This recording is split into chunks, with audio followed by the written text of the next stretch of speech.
Secondly, please feel free to submit any questions you have throughout the lecture as we go. You should have an option to do that on the Q&A button on the Zoom talk.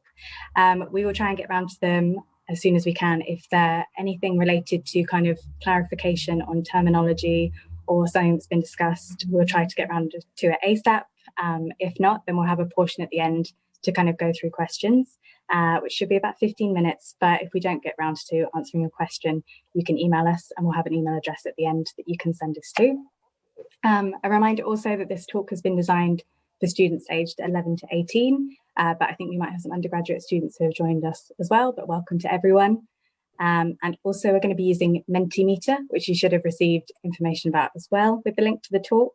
When Marija starts, there will be a number which you can use on Mentimeter to access the kind of questions that will correspond to the slides, which just makes the talk a bit more interactive, and we can kind of gauge how much information you know as we go through.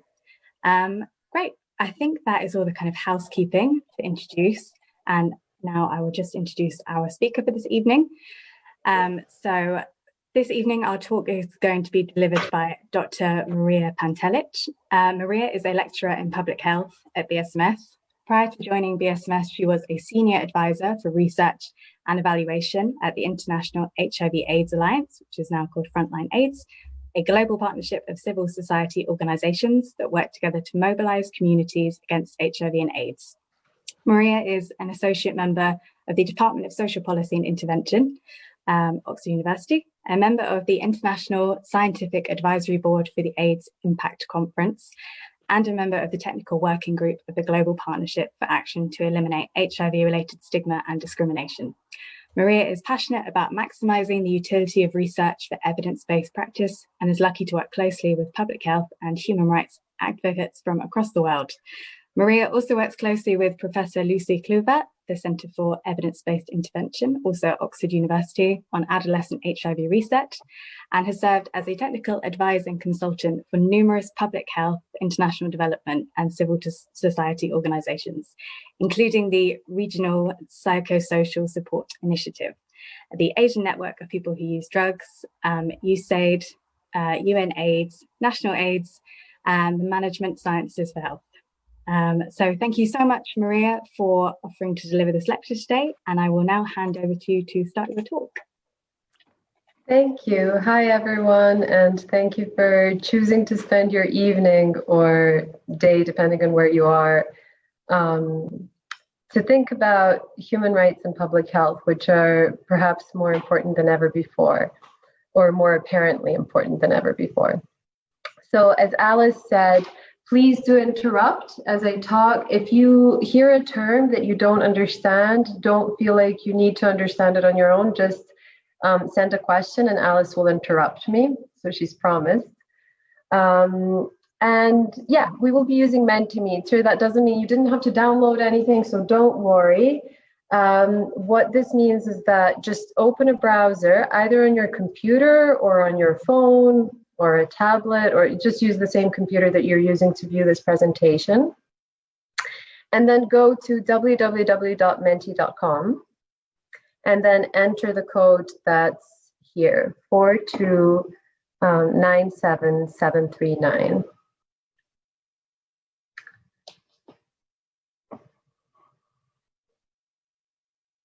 And if this is all too confusing, also feel free to sit back and relax. You'll still be able to sort of benefit from the engagement in the lecture and see what other people are typing in.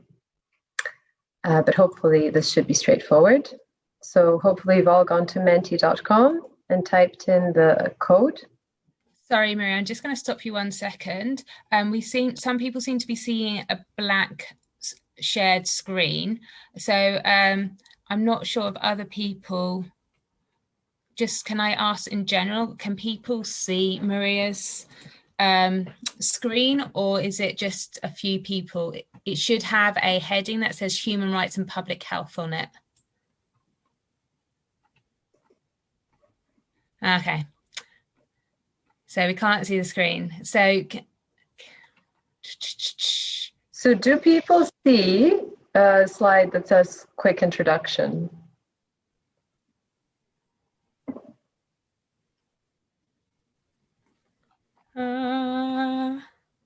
We can now. Claire, do you see that? Some Okay. people seem to be able to see it. So let's go again and we'll try again. Sorry, Okay. Maria. So the instructions for Mentimeter are here. You go on menti.com, type it in a browser in a new window or a new tab, and then type in the code that's noted here. You can also use your phones.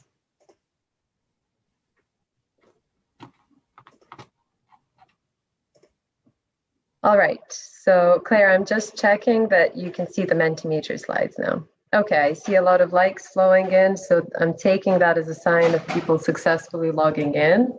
Thank you.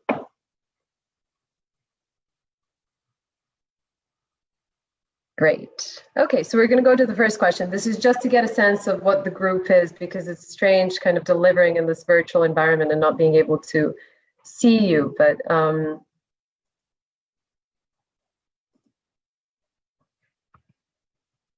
so I want to know, I'm really interested to know which country you're in right now.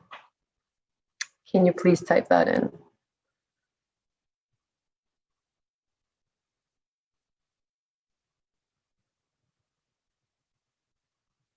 Okay, lots of Europe.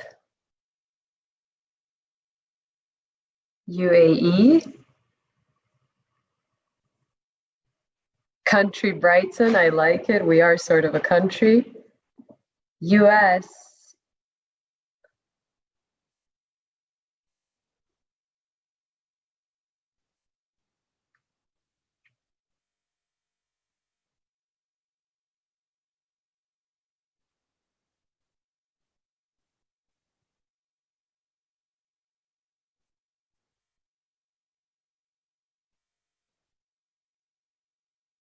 Great. So I think we've got quite a lot of responses. Anyone else? I'll give you another few seconds. You can type in your country and submit. Okay. All right, great. How old are you? I know a lot of different people have sort of logged in, so I just want to know what sort of age range are we getting?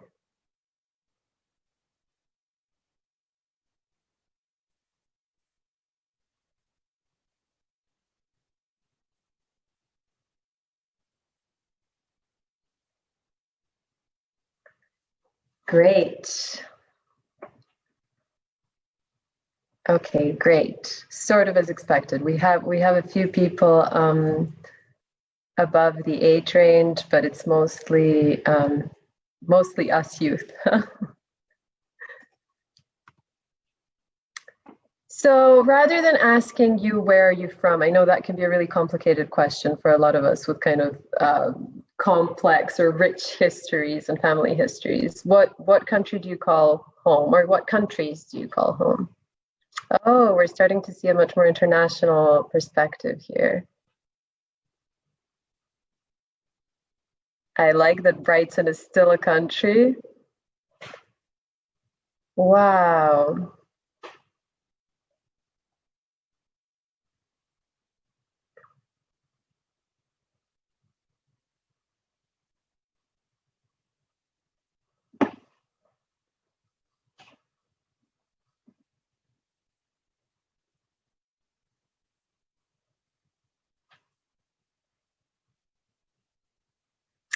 Cove, White Hawk. I love that these are all countries. I think it's fine to define your country as you wish. This is great. So many different perspectives. So I'm sure I'd have so much to learn from you all as well. Okay. We just have a couple more responses flooding in.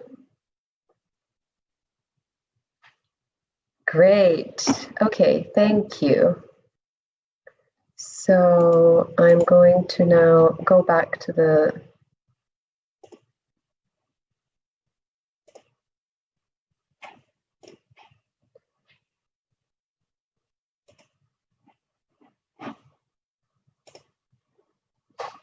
So you see my main slides now, right? We can still see the Mentimeter at the moment. Okay, here we go. Yeah, that's perfect. Great. So today we're going to talk, I'm going to introduce myself a little bit. I'm going to talk a little bit about myself because I think it's important to know not just what a person is saying, but also kind of who they are, what their background is, because it might be shaped a little bit by my personal experience. We're going to define both public health and human rights, so we make sure that we're all on the same page. And then we're going to talk a little bit about the relationship between human rights and public health. And then we're going to discuss human rights-based approaches to public health. So a little bit about me. As I said, I'm going to use evidence throughout the talk. Everything that I say will be evidence-based. But even evidence, sometimes the evidence that people choose can be tainted by who we are and how we think. So I thought it was important to share a little bit about myself. So I'm from a place called Serbia, which was historically called Yugoslavia. It was part of Yugoslavia, which was a much bigger country. And it consisted of places that you might have heard of: Croatia, Bosnia, Slovenia, and other places. And now it's just Serbia. It's in Southeastern Europe. And in my lifetime, we've transitioned from socialism to sort of capitalist democracy. So this is where I spent part of my childhood. It's a part of the capital city of Belgrade called New Belgrade, which was built but through collective effort of young workers throughout the country during socialism in the 50s, 60s, and throughout the 80s even. And my parents paid a tax their whole life from their, a part of their check, a part of their paycheck had an automatic deduction that was for accommodation. And in return, we got a flat to live in.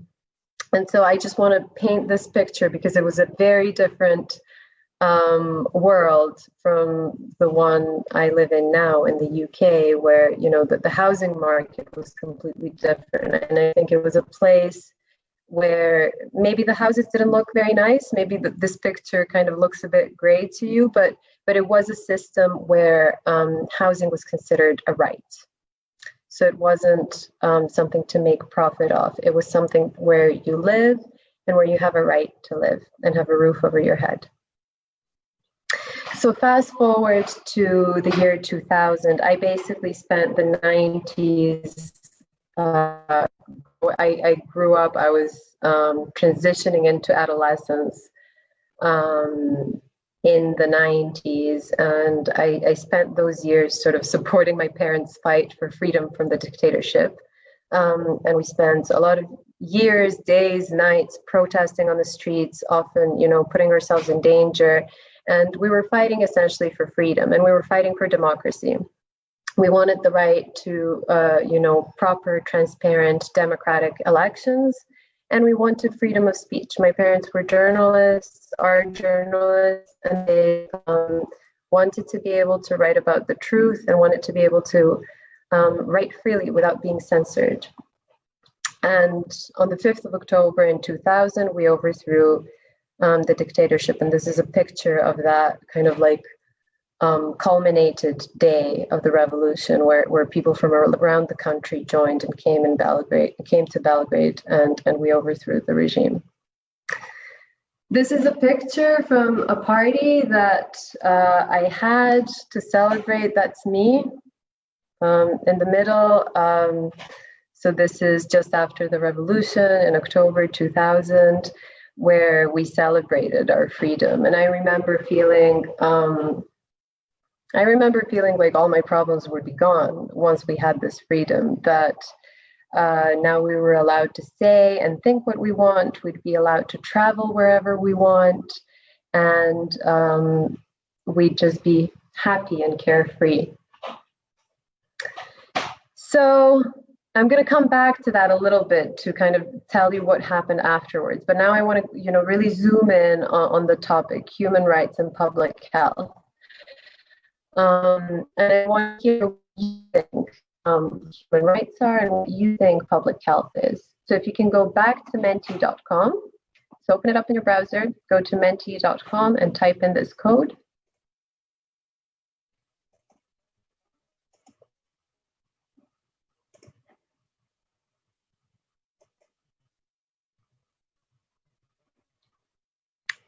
And we're going on to the next question on Mentimeter.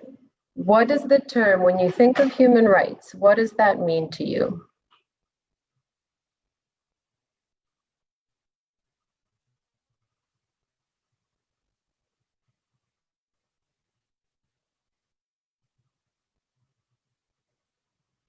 Freedom, justice, liberty, rights for every human, free speech, what everyone is entitled to, basic needs, nice.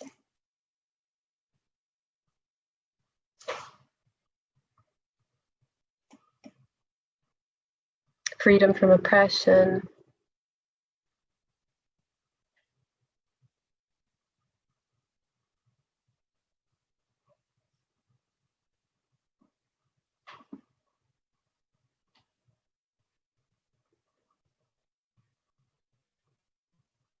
It is believed to belong to every person. That's really good, guys. Yeah, okay, so you're getting the gist of it. I'm going to go on to the next question in the interest of time. What does the term public health mean to you?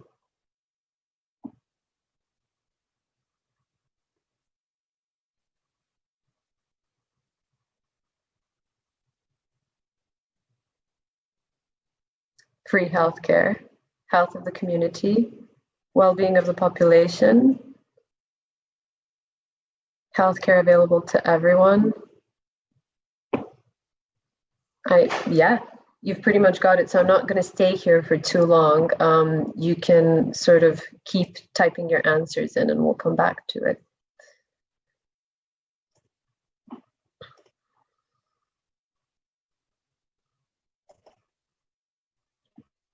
Okay. So public health is, what we do in public health is it's the science of protecting and improving the health of people and their communities. And public health is quite different from medicine because it focuses on entire populations, whereas medicine might focus on an individual or sometimes even a very specific organ or cells. Public health focuses on entire populations. And when we say entire populations, these can be very big or very small. It can be as small as your school, the population of your school or your local neighborhood, or it can be as big as an entire country, or in the case of this pandemic, the whole world. It is really important to note that public health is really concerned with equity for everyone everywhere. And so I've put this picture here to really explain that equity is different from equality. It's very different from equality because equity involves distributing resources based on people's diverse and individualized needs, right? So equity acknowledges inequalities and tries to account for them. So it's not about giving the one-size-fits-all approach to everyone.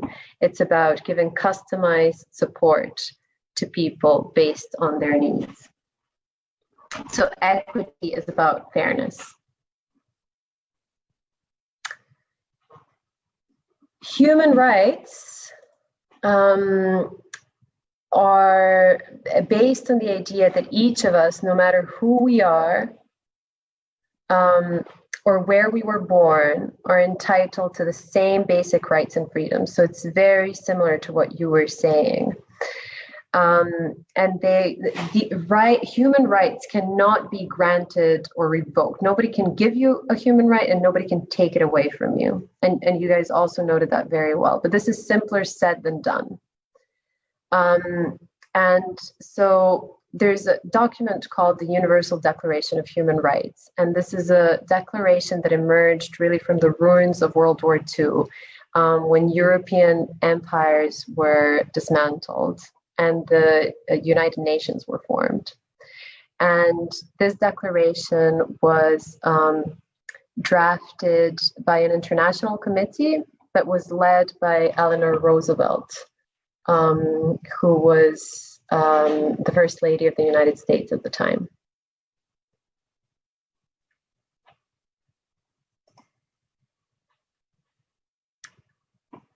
So this is the Universal Declaration of Human Rights. Interesting fact, is the most translated document in the world. It's been translated into more than 500 languages.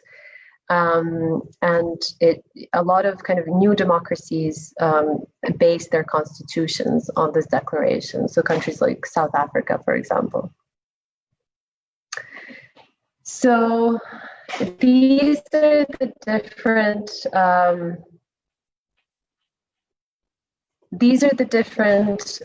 human rights spoken about in the declaration. I really encourage you to look up the declaration and read through it after this talk.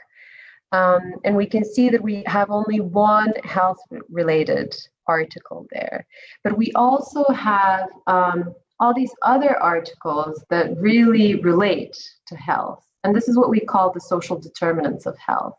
So social determinants of health in public health, that's a very important term. What we mean by that is the conditions in which people live, the housing in which they live, the neighborhoods in which they live, the type of healthcare they have or don't have access to, the education they have or don't have access to, the networks.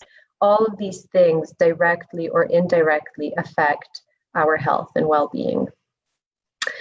So this is directly from the Universal Declaration of Human Rights, the article that specifically speaks to health as a human right. It says that everyone has the right to a standard of living that is adequate for the health and well-being of themselves and their family, including food, clothing, housing, and medical care, and necessary social services, and the right to security if you become unemployed, unwell, in case of disability, widowhood, old age, or any other lack of livelihood that might happen to you.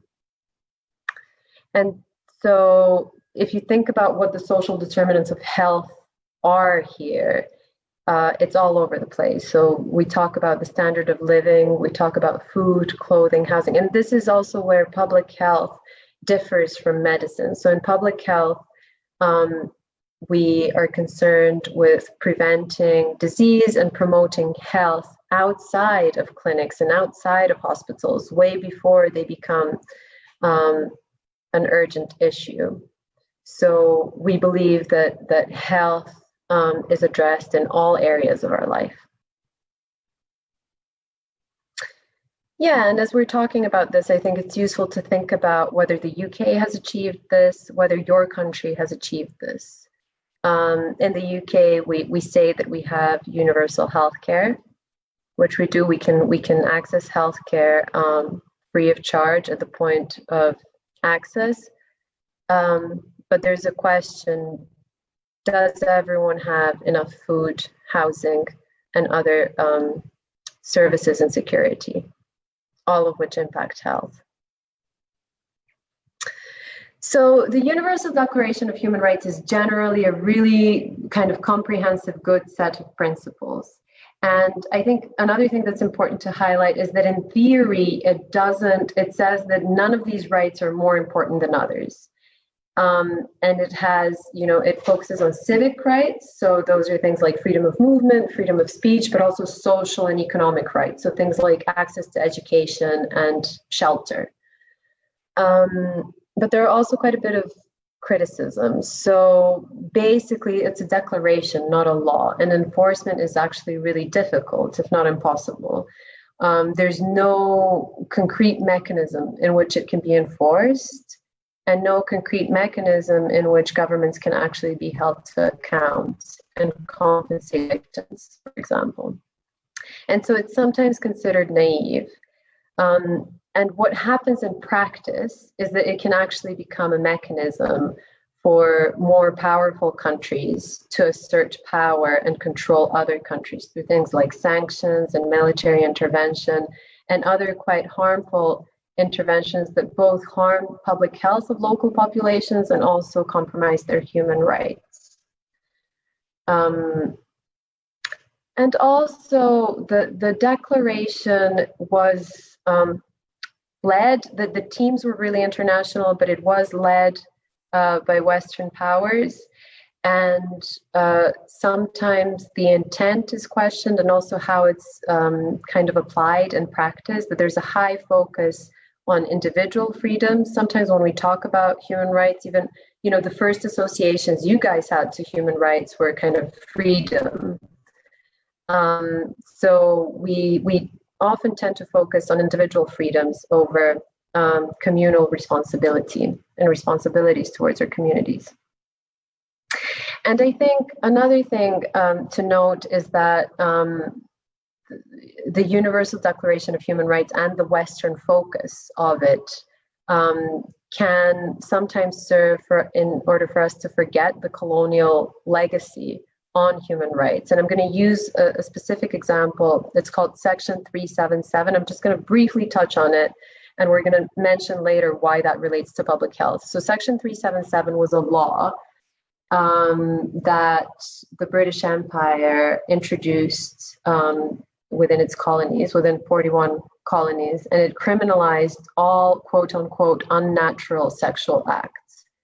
And so it effectively criminalized homosexuality in countries around the world.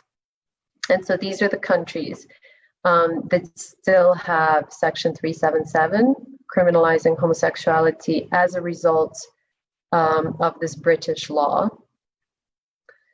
And then we have similar laws in many other countries that are a legacy of Section 377.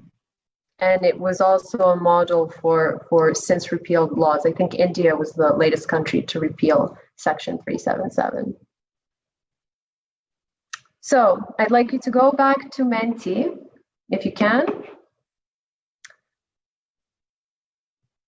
Enter the same code. And we're going to go to the next question, which is the question of this talk. What matters more, human rights or public health? You can just drag, and if you think they're equally important, you can just put your cursor smack in the middle.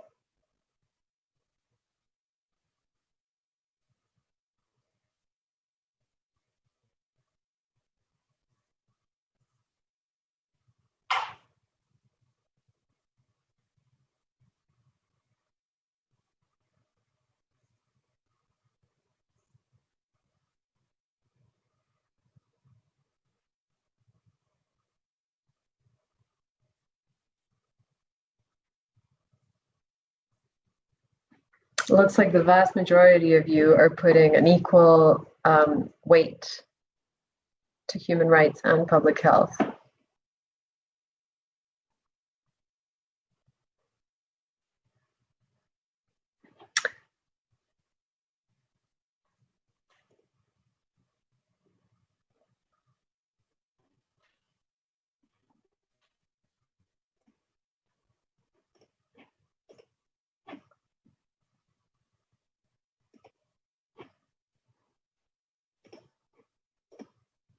Okay, I'm just checking that everybody can see my PowerPoint that has the instructions, but yeah, okay, great.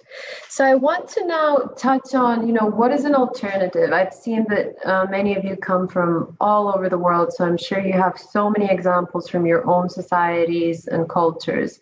I want to touch on Ubuntu, which is just an example of a philosophy that's an alternative to the Universal Declaration of Human Rights. And it's a Southern African philosophy. And it talks about, it asks what is it that makes us human? And it really can be best described in this quote of, I am because of who we all are. And it really focuses on the interconnectedness of all humans and all of our actions. And Similar to the Universal Declaration of Human Rights, the philosophy has concepts of fairness and social justice. But really importantly, it really highlights different aspects that specifically speak to our relationship between humans to other humans, the need for love and respect and sharing and responsibility, not just towards us, but towards other people in our community and other communities.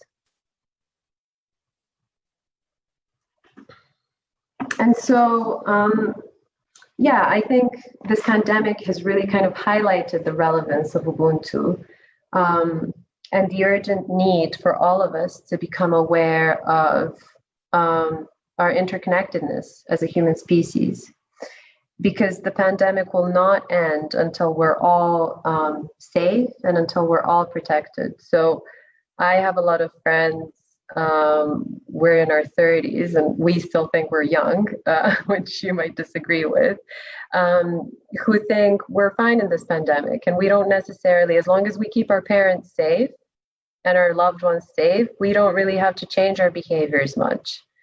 But that isn't necessarily the case, because our behaviors are so interconnected. So even if we could, really shield our elders in a way and kind of hide them in their homes, is that really how we want them to live? So the best way we can really protect others is by protecting ourselves. So I'm going to ask you to go back to Menti.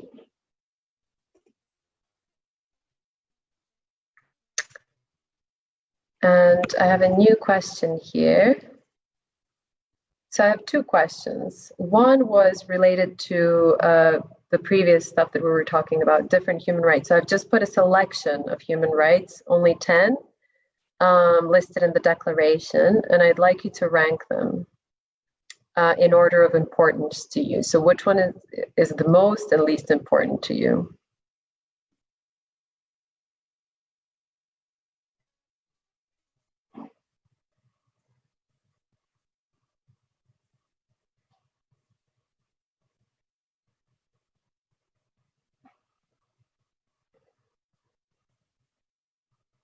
So for those of you who might be struggling to log on, please open menti.com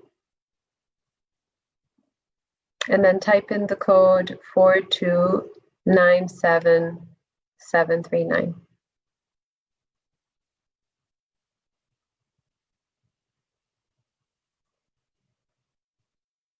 The right to health is coming up first.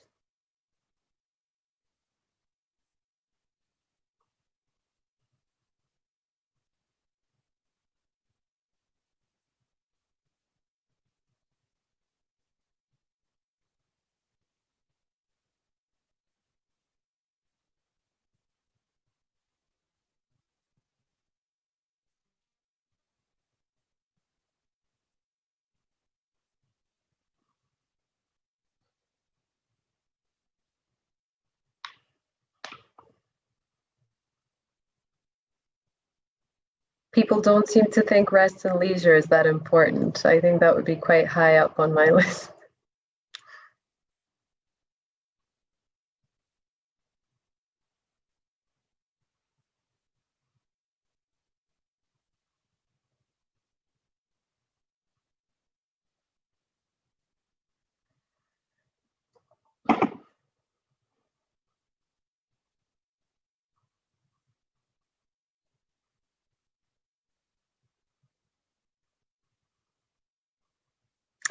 Okay, I think we have quite a clear order that's not changing much now. So health and well-being comes first.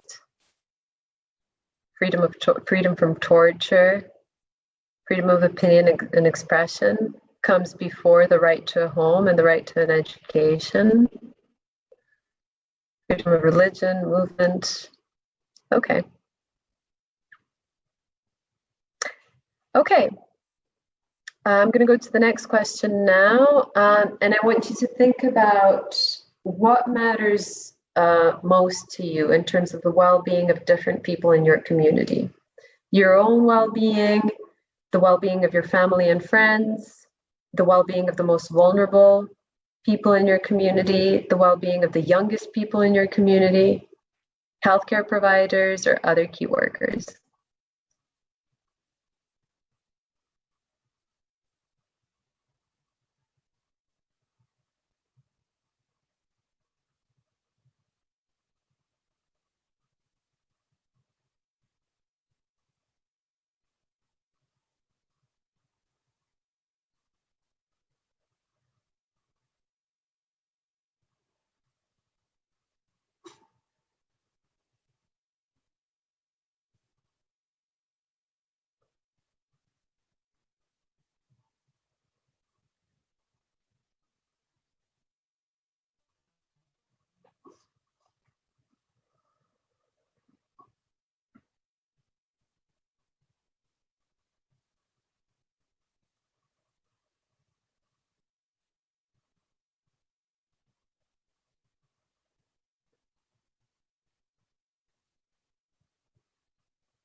So I think this is really interesting.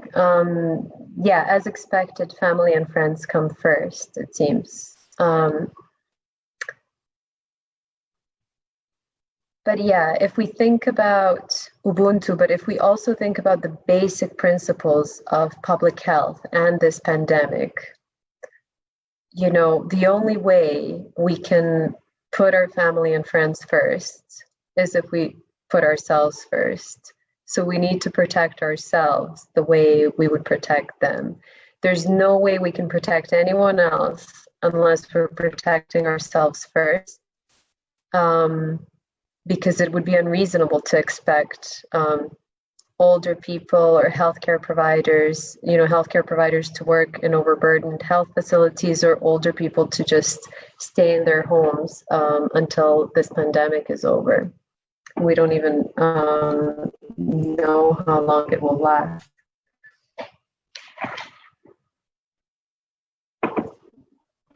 Okay, great. Thank you for answering that.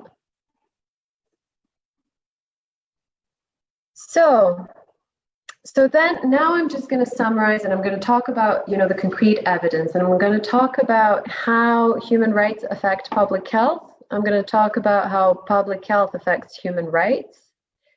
And once we consider all of that evidence together, we're going to talk about why health and human rights interventions really are kind of one and the same. We can't really have health interventions without considering human rights. So this is thinking back to Section 377, criminalizing homosexuality in countries around the world.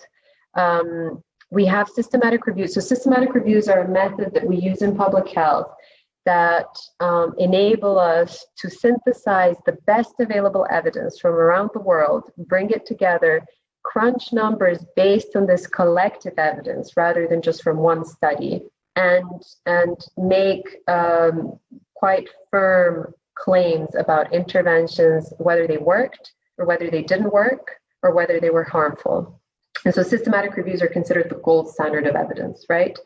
And so we have systematic review evidence that shows us that in countries that criminalize homosexuality, we're seeing a higher prevalence of HIV among gay men and other men who have sex with men. So I'm saying other men who have sex with men because some might identify as bisexual, some might even identify as heterosexual. So we're seeing clear evidence that criminalizing homosexuality is linked to poor health outcomes among gay men.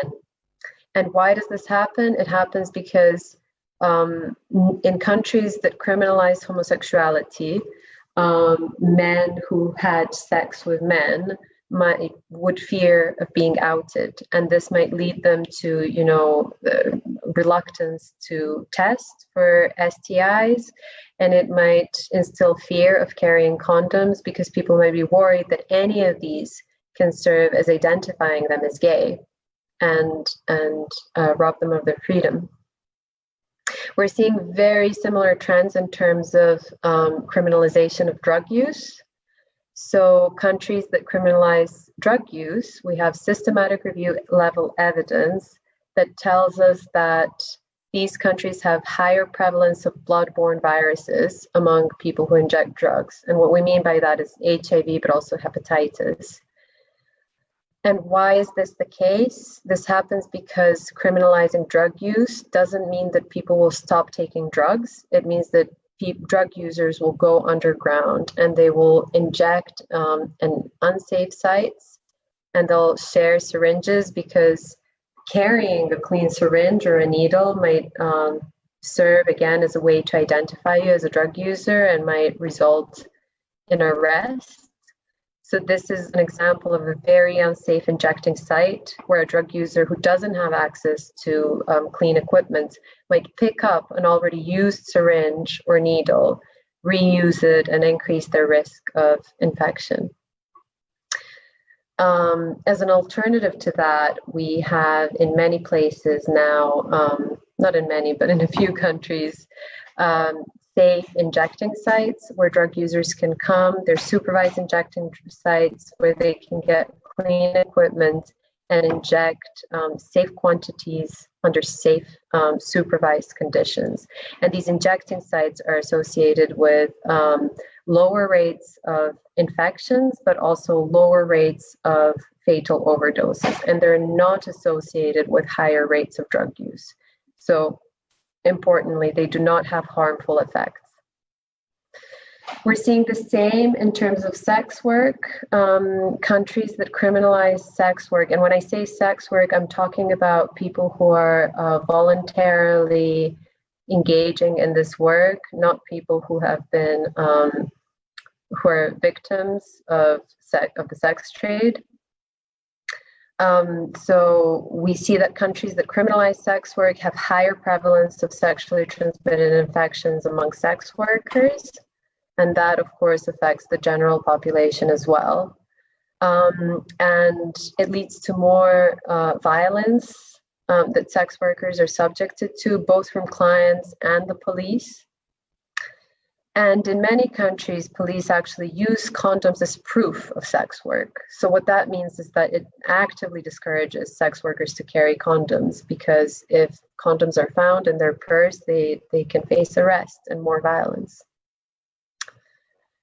So in addition to all of this, we know that prisons are bad for public health. So we know that prisons are excellent breeding grounds for viruses and infectious disease, both blood-borne diseases, but also respiratory diseases like COVID, because of overcrowding, because of lack of proper health services. So this is a picture here from a campaign that's a drug user-led global campaign that calls for support. Don't punish us. So it calls for decriminalization of drugs and drug use. So to sum up, human rights violations and criminalization, it affects the behavior of people, not just the people who are being criminalized, but also those in power. So when police know that a certain group is criminalized, and when other people who hold power know that, it produces a really favorable conditions for abuse of that power, right? Because you've completely disempowered the marginalized and criminalized group. And criminalization also directly leads to resources and services being restricted for the people who are criminalized. And together, these contribute to the spread of infection. So we've talked about how human rights are closely linked to public health, and I'm just going to touch briefly again on how public health affects human rights as well. So public health measures often affect human rights. And we've seen this during the pandemic. So unfortunately, often public health decisions are made in uncritical and unscientific ways. And often public health measures are implemented towards people rather than designed with people. And so this can lead to quite harmful impacts. And a classic example of this is, introducing lockdowns without adequate social protection to protect the livelihood and the food security of, families and the survival of small businesses and societies. So these are just some examples of human rights violations as a result of pandemic measures. So we also need to be aware that the pandemic measures and the public health measures are being introduced in an unequal and unfair society that already discriminates against people. And so if that public health measure doesn't take that into account, we're perpetuating inequities, right? So what we're seeing is that coronavirus policing has led to harsher policing towards Black Americans, for example, and minorities in many countries.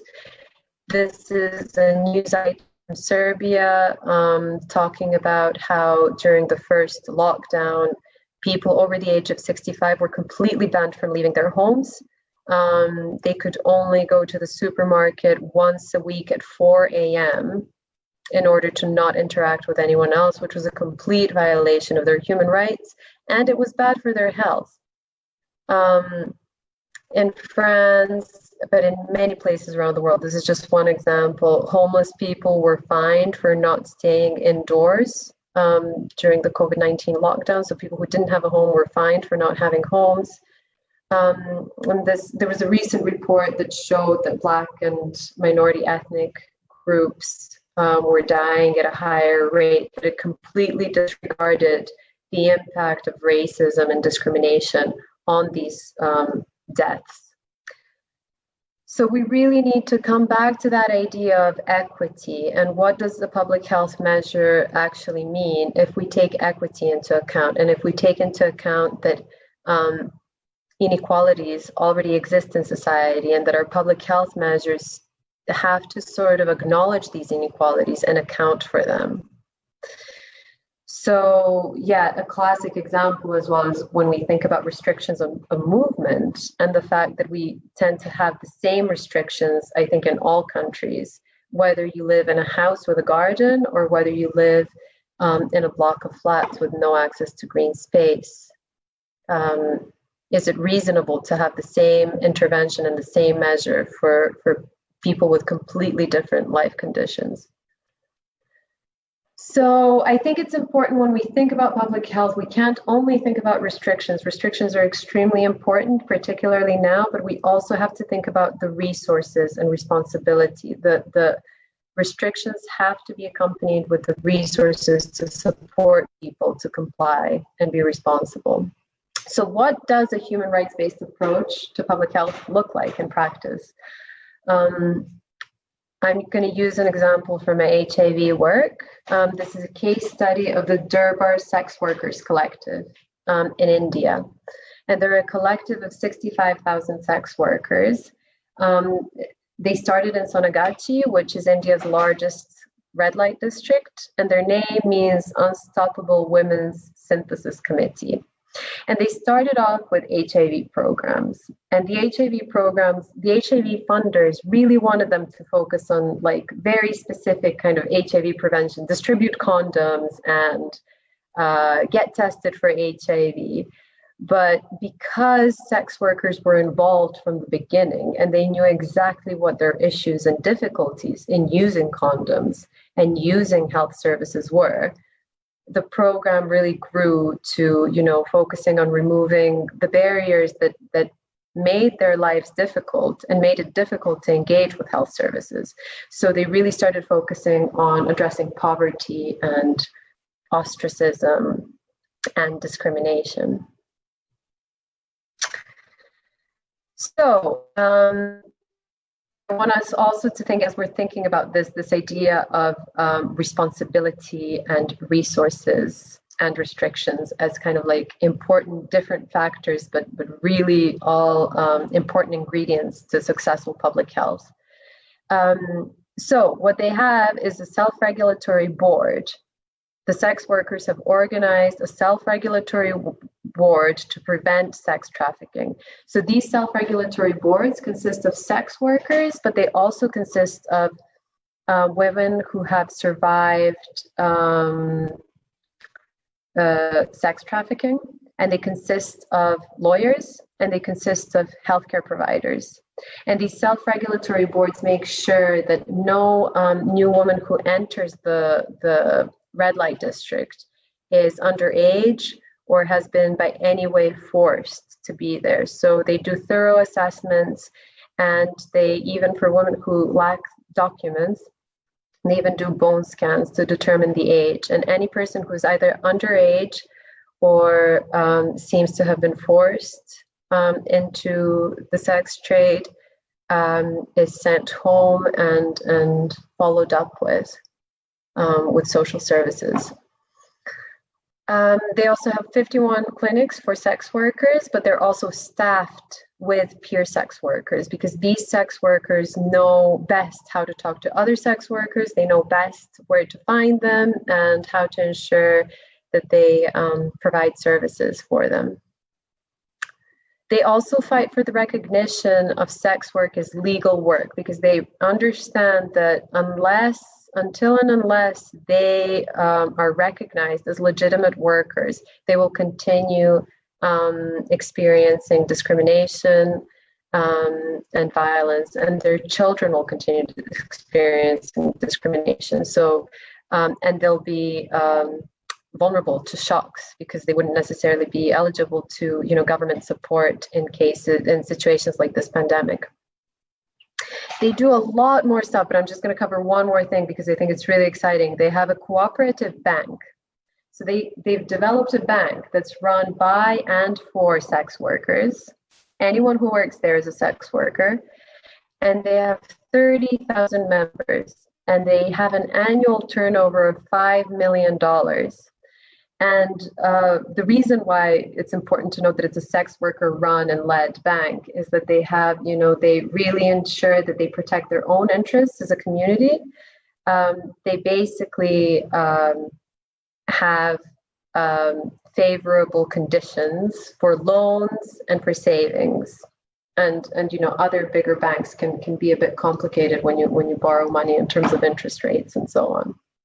So this is a really holistic way of thinking about their human rights, and it's a way that thinks about restrictions. So it doesn't mean that human rights mean you can do whatever you want in these red light districts. It also thinks about the importance of resources and the importance of responsibility of sex workers towards their own communities. So it's rooted in this principle of nothing about us without us, which is really important to effective human rights-based public health measures. And I want you to think and tell me quickly on Mentimeter, how would you design your school's response to COVID if you were involved, if you were asked, and maybe you have been asked, but I know that many schools haven't asked their students, how would you design your school's response to COVID prevention? So we're going to go back to Menti. So tell us, if you were in charge of your school, how would you design the COVID prevention strategy? And for those of you at uni, feel free to answer as well.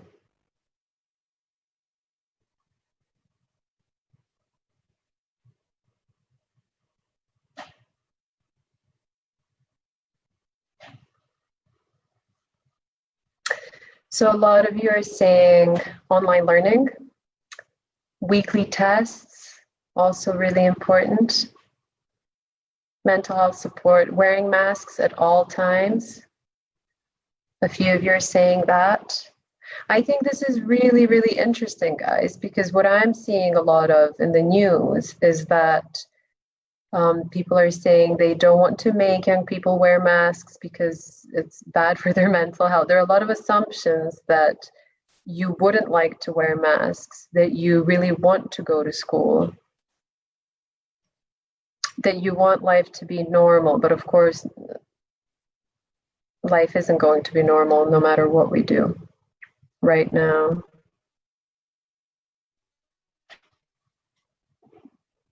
This is really, really interesting.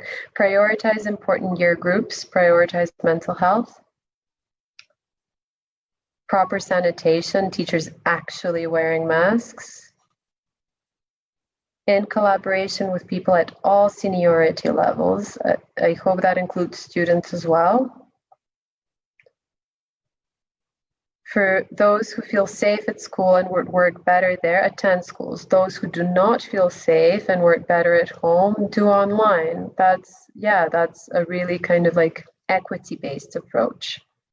Optional face-to-face, that's the same as somebody else said. Resources, very important. Laptops, access to internet, hybrid learning, testing, massively important.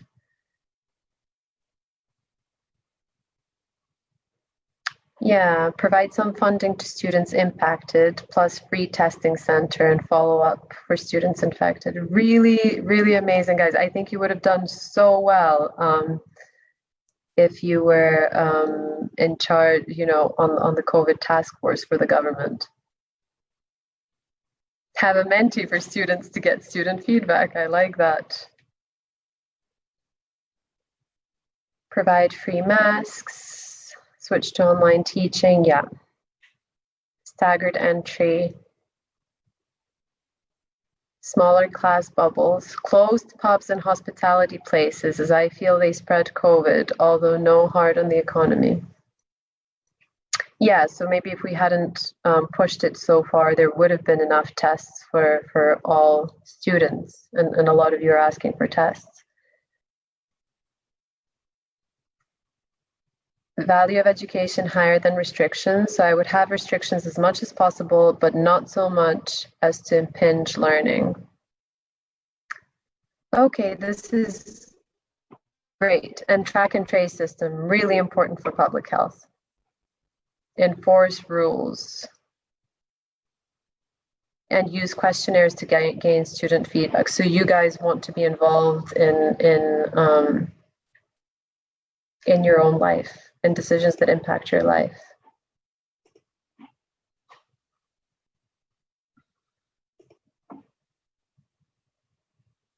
Okay, so for more examples, if you want to learn more about this concept of nothing about us without us and communities leading in their own health, look up harm reduction initiatives. So those are initiatives taken on by people who use drugs.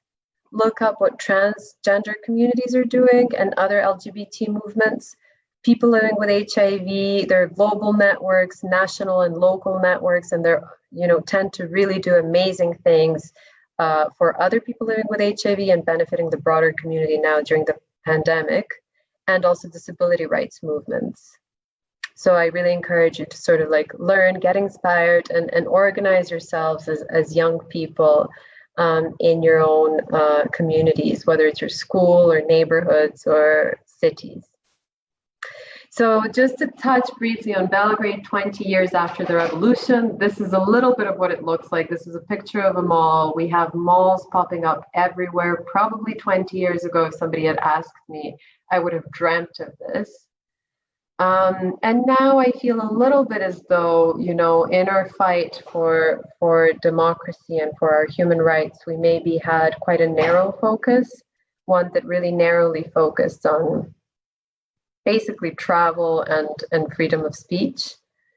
This is a picture of queues for COVID-19 tests. So before the breakup of Yugoslavia and before the overthrow of the dictatorship, we had I would say a stronger health system. And I think when we fought for change, we didn't really think that our health system would be up for gamble, or that our education system would be up for gamble.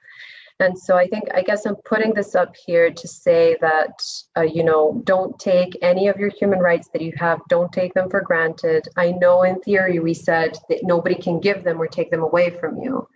But funding can be prioritized and deprioritized. And so you really sort of need to demand for what you care for, and you actually do have power. You have power in your schools to speak up, because everyone is speaking up on behalf of young people right now, nationally, and I would say internationally, but you really do have the power to speak.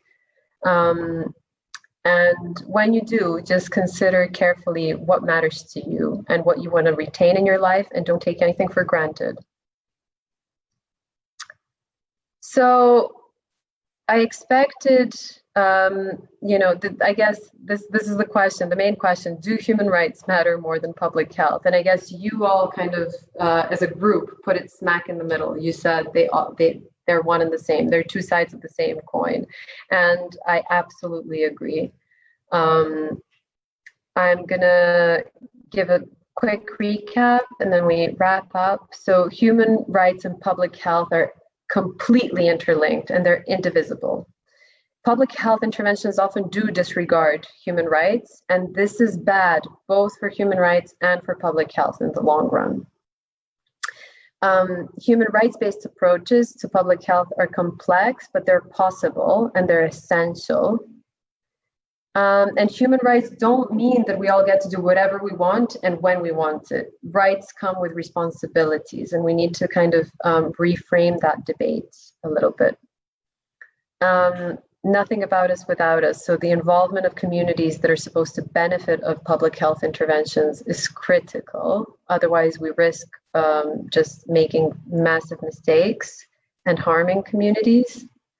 And yeah, do human rights matter more than public health? I would say it depends how you define human rights. If you define human rights as just individual freedoms, then I would say public health matters more. But if you define human rights as a really kind of comprehensive communal well-being, incorporating also public health, I would say, of course, that matters more than a narrow definition of public health. So you have the power to shape the world you want to live in, and I want to hear what you will do. So I have one last question for you on Menti.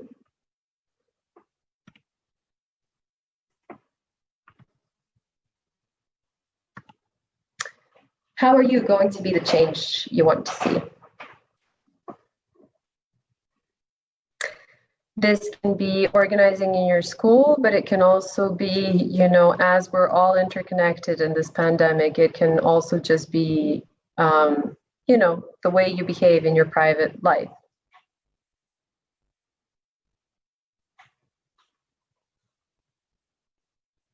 I like that. Protect others by protecting, lead by example, become more educated on public health and human rights. Yes.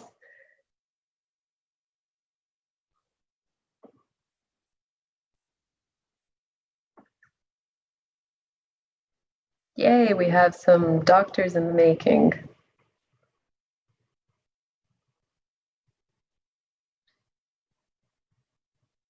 Great.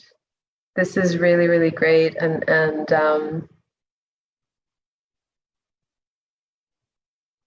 it's really encouraging and inspiring to hear all of your ideas.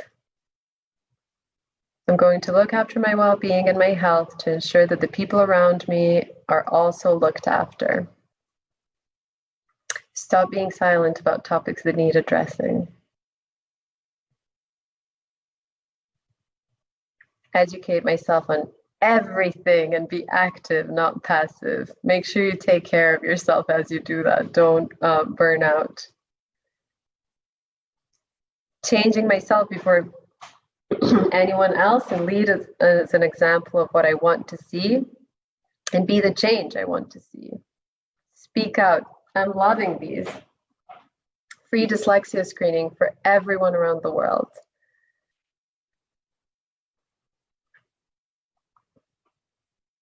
These are amazing.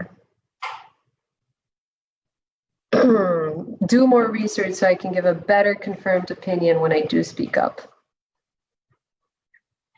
Smile. Great.